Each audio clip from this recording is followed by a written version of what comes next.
Donald Trump ने खुलासा किया है कि अमेरिकी की एक जोड़ी ओहायो श्रेणी की परमाणु पनडुब्बी यूएसएस जॉर्जिया रूस के करीब पहुंच रही है।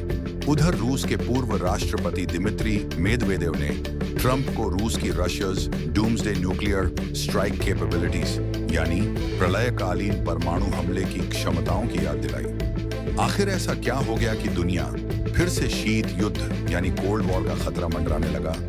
आखिर इसका कारण क्या है?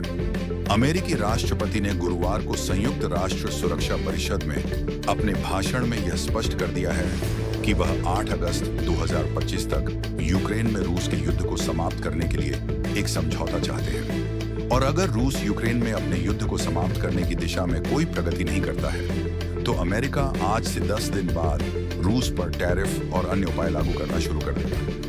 इन सब के बीच दिमित्री मेदवेदेव ने अपने ट्विटर के ट्वीट में लिखा कि ट्रंप रूस के साथ अल्टीमेटम का खेल खेल रहे हैं, 50 दिन या 10।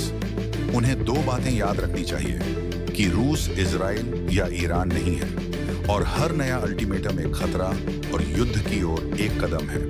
इसके साथ ही रशिया's डूम्सडे न्यूक्लियर स्ट्राइक कैपेबिलिटीज क्षमताओं की याद दिलाई।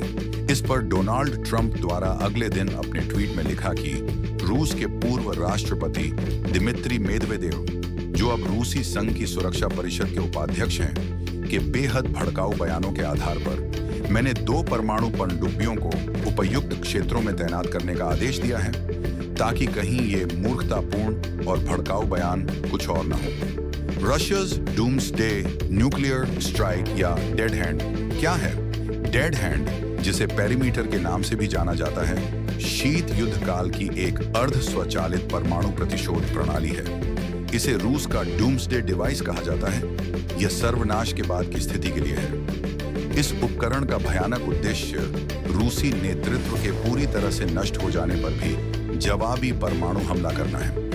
डेड हैंड को भूकंपीय विकिरण और दबाव सेंसर के माध्यम से परमाणु हमलों का पता लगाने के लिए डिजाइन किया गया है। फिर यह जांच करेगा कि रूसी कमान का पदानुक्रम अभी भी कार्यरत है या नहीं। यदि शीर्ष नेतृत्व से संचार टूट जाता है और कोई मानवीय इनपुट प्राप्त नहीं होता है तो यह मिसाइल, साइलो, पनडुब्बियों और मोबाइल लॉन्चरों से पूर्व निर्धारित लक्ष्यों पर स्वचालित रूप से परमाणु प्रक्षेपण शुरू कर देगा।